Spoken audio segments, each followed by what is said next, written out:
Sleeves was my delight. Sleeves was my delight. Sleeves was my pot of gold. Who and my lady Sleeves. Now, we're just listening to the song Greensleeves, also known for Christians as What Child Is This? Though Greensleeves came first. Why are we listening to that? Because today we are going to start looking at Henry VIII.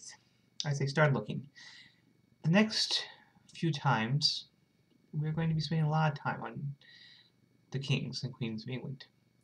We're going to be looking at the kings and queens of England, and we're going to look at the time and people around them, scientific ventures, military ventures, the technology, the economic, just the day-to-day life, because we have lots more information. Lots more information. So thanks for sticking around, and here we go. In 1509, it can be said that England flowed with milk and honey. On April 21st of that year, Henry VII died in Richmond Palace on the south bank of the Thames. Now this is kept secret for 2 days, but soon after the death, the young Prince Henry was proclaimed Henry VIII. On the 9th of May, the body of the late king was taken to St. Paul's Cathedral, surrounded by 1,400 formal mourners, 700 torchbearers, but no one was really sad that he was dead. In fact, as soon as the funeral was over, the body was taken to Westminster Abbey to be buried. The people cried out to see the new king, the first king in a century, in England, to take the crown in peace. He was only 17 years old at the time, so England hoped to have many shiny, happy years with him. On the 24th of June, the young king was officially crowned 4 days before he turned 18. The ceremony of the coronation was considered to be the 8th sacrament of the church. It involved Henry being anointed with holy oil as a token of sacred kingship. His robes, we are told, were decorated with jewels, diamonds, rubies, emeralds, pearls. The lights reflected off them, so it appeared that Henry himself was glowing. Now, 13 days before Henry was crowned, he'd finally married his fiancée, Catherine of Aragon, so that when he was crowned king, he would be accompanied by a queen. So it would be understood that he was an adult, not a minor, that would be ruled by a Regency Council. Now, Catherine of Aragon was the daughter of Isabel of Castile and Ferdinand of Aragon, under whose dual role Spain was united. In fact, if you know anything about United States history, you know that Ferdinand and Isabella sent Columbus out. Just a little bit of trivia for you. Anyway, Catherine had come from Spain to marry the king's older brother, Arthur. But less than 6 months after the wedding, Arthur was dead. A consumption, or sweating sickness, or something unknown. Now, Catherine was considered by Henry VII a widow who had outgrown her usefulness. He may have wanted to have her himself, but that was unthinkable. So she was assigned to be married off to the new heir, Henry.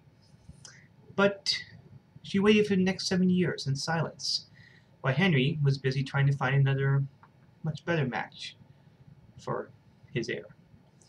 But on the day of the coronation of King Henry VIII, she was finally proclaimed Queen of England. Now, Henry himself had spent his early years on the thumb of his anxious, overprotective father who wanted to secure the Tudor dynasty. Henry was not allowed to speak in public unless he was answering a question of the king. He could leave the palace at Greenwich or Eltham only under close guard, and then only into a nearby park through a private door. His education was closely supervised. He became known as a very learned prince. In fact, throughout his life, he loved to debate theology, to compose music for mass, to compose music for public songs like Greensleeves. He loved to sing. He loved to play the lute and the keyboard. In fact, he had accompanying musicians who followed him wherever he went. And when he died, he owned 72 flutes. He was the glory of the era. So surely he would bring in a new golden age where all men of good will would flourish, right? Now, we have a picture of a fat, bearded man, but as a young man, he was a golden youth, robust, good-looking. A bit over 6 feet high, towered over most of his subjects. He loved to wrestle, he loved to shoot archery, he loved to go out hawking and jousting. In fact, 9 months after his coronation, he held a tournament in which he took part. He was known as a good, brave, aggressive king. He was good as sword, good as lance, never hesitated, never drew back in joust. He surrounded himself with young lords who wanted to fight battles. And besides jousting, he loved hunting. He would speak of his hunting expeditions for days afterwards. He owned over 200 horses. Hunting was then, and still is, the sport of kings. It was war against an enemy. He loved to take down stags and personally cut the throat and the belly before thrusting his hands into the entrails and dab his companions with blood. Now Henry, at the beginning, was surrounded by older, sedate men. These were the royal councillors who had served his father. The Archbishop of Canterbury, William Warham, was kept on as Chancellor. The Bishop of Winchester, Richard Fox, kept on as Lord Privy Seal. The Bishops of Durham, Rochester, and Norwich sat on his council. He had to be advised if the country was going to continue on its present course, after all. Now, if you'd accept and follow that advice, well, that's another matter entirely. Henry restored the surviving members of the House of York to favor, after Henry VII had treated them with indifference and hostility. And meanwhile, the older councillors took the opportunity to destroy the new man who Henry VII had promoted in his final years. They had Sir Richard Epsom and Sir Edmund Dudley, the two most trusted advisors and clerks of the late king, arrested and thrown into prison. Charged with treason against Henry VIII, when most likely their crime was that they had made themselves rich and were resented and distrusted by the older nobility. The two men were tried and found guilty in October 1509. Henry VIII signed the death warrants. On August 17, 1510, both men were taken out of Tower Green and beheaded.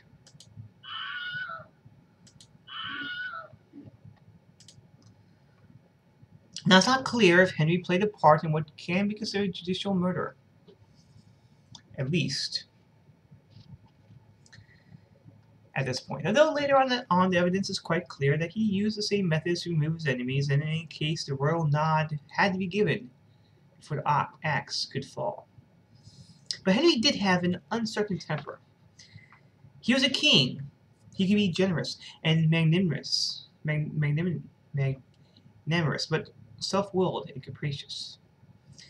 Just takes an early example.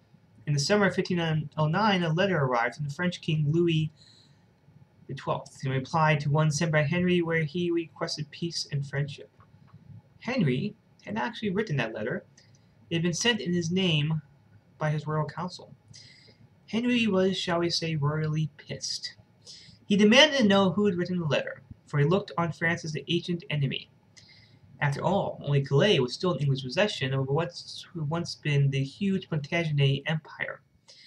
Henry was eager to win back that empire. He saw it as a pleasure and a royal duty. But before war came, peace and all its pleasures came. Henry had inherited a peaceful kingdom, the treasure his father had amassed. Upon his death, the old king had willed his son a sum of about £1,250,000, equals out to about £380 million today. But all of this was soon gone, squandered. The young king loved sports. He loved entertainments. He didn't really love governing. But the old bishops who sat on his council didn't mind this. They loved power, did not wish it to share with the youthful king. And there's also a more immediate concern. Catherine Aragon went into labor in late January 1510 and gave birth to a stillborn girl. But since it appeared she was still pregnant, preparations of her royal birth continued, only for disappointment to come when it revealed that she had suffered an infection and was not pregnant again. So it was announced that the queen had suffered a miscarriage, and rumors soon spread that the queen was infertile. Sorry, that's what she was. She quickly disproved this by giving birth to a baby boy on January 1st, 1511. The child lived into the spring and then died. Henry, meanwhile, had already started to look for love in other beds. In 1510, his lover was Anne Stafford, one of the Queen's ladies-in-waiting, already married. The lady was also the sister of the Edward Stafford, Duke of Buckingham, the son of Richard III's disloyal Duke of Buckingham, and he was not pleased that the honor of his family was being treated in this way. So he sent Anne to a nunnery, and then had a public argument with King Henry, and then left court. Not a very smart move, and we will go back to this stupid Duke of Buckingham one day. Now Catherine of Aragon found out about the affair and took the part of Buckingham. She was shamed by her husband's adulteries with a servant of hers. But Henry was not shamed. He continued royal affairs, in fact, for most of his life. But sins of lust can be forgiven, and in early 1511, Henry went on pilgrimage to the shrine of Our Lady of Walsingham in Norfolk. He walked barefoot, secretly, to the shrine, praying for the life of his baby son, and later that summer made pilgrimage to the shrine of Master John Strahan at North Marston in Buckinghamshire. It must be stated that no matter what happened later, Henry was and stayed a loyal son of the Church. In fact, he was like most subjects in that regard. The Roman Catholic Church in England was doing really well at the time. It recovered its vigor, its purpose. Churches were quickly being built and fixed up in England, and more attention was being paid to the standards of preaching, and for the first time benches were set up in English churches instead of the age-old rush-covered floors. Now this is the old church, ancient custom, traditional ceremony. On Good Friday, for instance, was a creeping to the cross, and that was the crucifix would be veiled and held up behind the high altar by two priests, and the people would chant responses. The cross would be then uncovered and placed on the third step of the altar, and people would crawl to it and kiss it. Hymns would be sung as the cross was carried through the congregation, who would genuflect and kiss it once more. The cross would then be wrapped in linen and placed in a box, to only be taken out in triumph on Easter Sunday. And this is the age of carols, holy days, pilgrimages, miracles. This was the church of communal ritual, not theology. The defining moment of each service was when the miracle of transubstantiation occurred at the Mass, as the bread and wine became the body and blood of Christ. The religious life is nourished by the sacraments, administered by a duly ordained body of priests who owed their loyalty to the Bishop of Rome, not the English king. The faithful were forced to attend Mass on Sundays and holy days. They had to fast when ordered. They had to make confession and receive communion at least once a year. And the most powerful of all beliefs was that of purgatory, where the living made intercession for the souls of the dead who suffered there. Another intercessor at the time were the saints, who were considered guardians, benefactors. Saint Barbara protected against thunder and lightning. Saint Gertrude against rodents. Saint Dorothy protected her herbs. Saint Apolline healed toothaches. Saint Nicholas saved the faithful from drowning. Saint Anthony guarded pigs. And the supreme intercessor was, of course, the Virgin Mary, Mother of God, whose image was found everywhere, surrounded by candles and incense. The churches are filled with images and lights.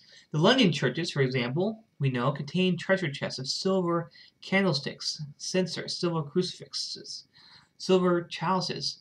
The high altar and the rood screens that separated the priests from the congregation was an example of art and workmanship. Everywhere was found images of Jesus, the Virgin Mary, the saints, dressed in royal clothes and necklaces of precious stones, rings on their fingers, and cloths of gold all around. Some churches even had the horns of unicorns and the eggs of ostriches to elicit admiration. Of course, the humans who represented the church were frail, but the condition of the clergy was found as far as the law of human nature allowed. There were incompetent priests, but there was really no general corruption in the clergy. That is a legend. And there were more people and religious orders at the time that Henry was crowned than had been found at any time in the previous century. And also because of the printing press, England was filled with devotional literature, and religious guilds were set up to collect money for charity and pray for the souls of the dead. Extremely popular. And there were reformers in England, of course, who wished for Christianity to be revived, and their voices were heard everywhere at the time. In the winter of 1511, John Colet stepped into the pulpit at his own cathedral church of St. Paul's in London and preached the religious reform to the senior clergy of England. He then went on to state the same message to a convocation of clergy in Canterbury. But while the word had been spoken, the deed could not be even thought about. And besides, what he meant by reform was simply rising quality and renown of the priesthood. Now, Colet despised some of the more primitive superstitions of Catholic people, like the veneration of relics and the use of prayer as a magic charm, but he believed in the principles of faith and the tenets of theology taught by the Church. On these matters, the Church spoke with one voice. In May 1511, 6 men and 4 women from Tenterton in Kent were denounced as heretics for claiming that the sacramental altar was not the body of Christ, but simply bread. They were forced to renounce their evil doctrines and wear a badge of faggot and flames until the day they died. 2 of these men ended up dying earlier than they probably expected. They were burned at the stake because they relapsed by taking up their old opinions once again. Now, whatever some thought, the way to favor in the king's eyes was still a career in the church. And one of the greatest examples of this in the early years of King Henry VIII's reign was that of Thomas Wolsey, who arrived at court through the agency of Bishop Fox, Lord Privy Seal, and quickly impressed the young king with his stamina and mastery of detail. By the spring of 1511, Wolsey was in charge of issuing letters and bills directly under the command of Henry, and thus getting around the usual elaborate procedures. He was, at the time, only Dean of Lincoln, but already the main advisor to Henry on international and ecclesiastical affairs. He was affable and energetic and resourceful. He did what the king wanted, and he did it quickly. His opinions were the king's opinions. He was 38 at the time, making him younger than the old bishops of the council who had served Henry VII. He was someone whom Henry could take into his confidence and upon whom he could rely. He rose every day at 4 in the morning, worked for 12 hours without a break,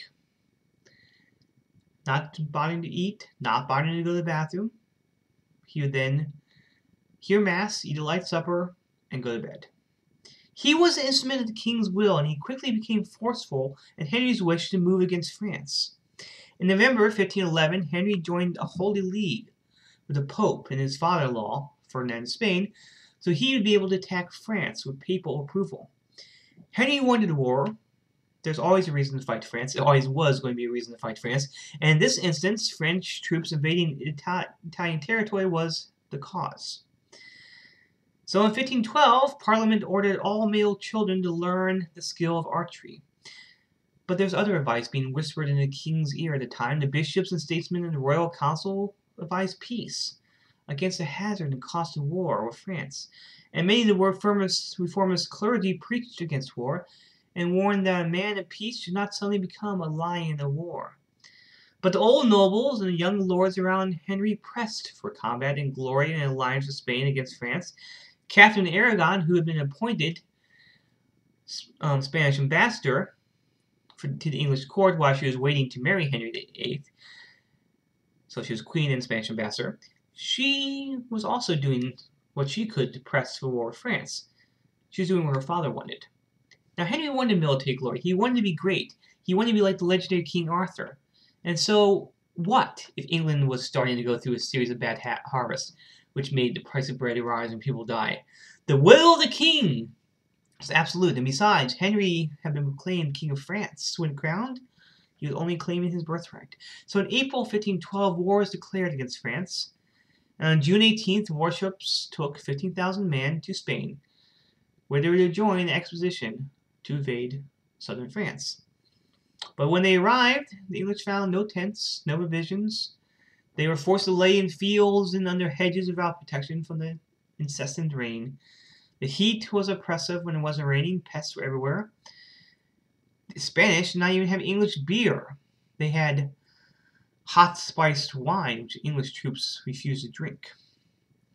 It soon became apparent that King Ferdinand did not intend to invade France.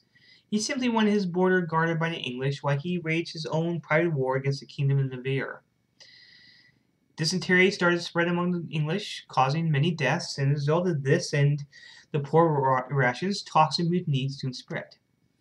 So in October 1512, the English came back home, the young Henry dishonored, betrayed. Furious at the hypocrisy and the duplicity of his father-in-law, he blamed his wife for this fiasco. He sent word to Rome that he wanted to divorce Catherine and marry someone else. After all, she had been unable to give him a living heir. But the talk soon died down, at least at that time. King Henry decided he was going to be the man to lead the band, and so he planned a large campaign under his own leadership. He summoned his nobles and their armed retainers, and restored Thomas Howard as Duke of Norfolk, and he created his best friend, Charles Brandon, Duke of Suffolk. Henry also named Wolsey Minister of War, and it was as Minister of War, Wolsey, who organized the fleet and made provisions for 25,000 men to sail to France. Henry, finding he could not do without Wolsey, named him Dean of York. So in the spring of 1513, the main body of the English army sailed to France, followed a few weeks later by the king. He landed in Calais with a bodyguard of 300 men, a retinue of 115 priests, singers of the chapel. His great ornate bed was transported as well, set every night within a pavilion made from cloths of gold. He had 11 tents connected to each other. He also had a tent for his kitchen and a tent for his cook. Everywhere he went, he was escorted by 14 boys wearing coats of gold. The bells on his horse were made of gold, the elaborate royal tents decorated with golden ducats and golden florins. Now Henry had allied himself with Emperor Maximilian I of the Holy Roman Empire, but the fighting was really inconsequential. That summer of 1513, the English laid siege to the small town of Tinwand in Flanders. During the siege, the French cavalry rode up, fired on the English, and fled. They rode away so fast that the English soon named the account of the Battle of the Spurs. Henry had stayed in the rear, did not see any action at this time. It was a victory, not a glorious one, and when Tinwand fell, the king's singers sang a Te Deum. The English moved on to besiege Tournai, which King Edward III had failed to capture in 1340. Within a week, it belonged to England. Henry established a garrison there, making stronger its citadel. He demanded that Wolsey be named Bishop of Tournai. Henry held 3 weeks of tournaments, dances, and revels, marking the victory, during which time the courts of Maximilian and Henry mingled, and then Henry sailed back to England, happy in victory. But the cost of war had been huge. What was left of the treasure of Henry VII was now gone. Wolsey persuaded the Parliament to grant a tax upon every adult male, but that was extremely unpopular and it was difficult to collect. It soon became clear that England could not wage war like France and Spain. They had more people, they had more resources, they had more revenue. Henry may have ambitions, and he may have greed, but he had a huge appetite, and he could not eat what he saw. But France was not the only place to see England's victory that year. The Scots had been restive and were willing to fight England in alliance with France. And so while the king was in France, the council feared that Scotland would invade, but Catherine de Aragon stepped up to the plate. She led an army north. Before she arrived, the Scots had invaded, led by King James IV, but under the command of the elderly Thomas Howard, raised to the title of Earl of Surrey, the English defeated them. James was killed in the Battle of Flodden, along with 10,000 Scots. He left his infant son, James V, King of Scotland. Catherine sent King Henry the torn, bloody-coated James IV and wrote to him the news of his victory.